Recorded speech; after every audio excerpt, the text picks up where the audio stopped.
Only on RTV6 here on Good Morning Indiana, we're talking to one of the top doctors guiding our nation's response to this pandemic. Dr. Deborah Birx, who's on the White House Coronavirus Task Force, agreed to an interview with RTV6. I had a chance to discuss a number of issues with her, including testing, the reopening of schools, and the state's new mask mandate taking effect today. This morning in Indiana, we begin a statewide mask mandate. The governor said it would be a good idea to do so, but some people believe that wearing a face covering or a mask is simply not effective, that it's a waste of time. Will wearing masks in any way help the slow of the spread of COVID-19?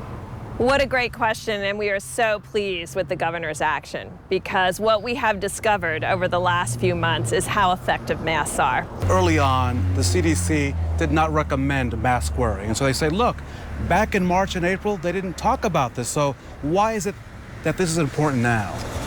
Well, we've learned a lot. So we are not traditionally a mask-wearing culture. There are cultures around the world that have always worn masks and believe in masks. They've worn them for pollution or they've worn them for infectious diseases and they believe in masks. Americans have never had to embrace masks.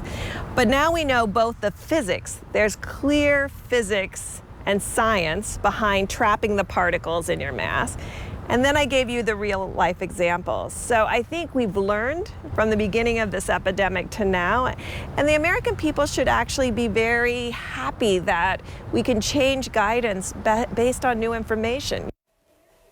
Our discussion continues all due at 6:30. Dr. Birx discusses the reopening of schools and what the science says. Lauren?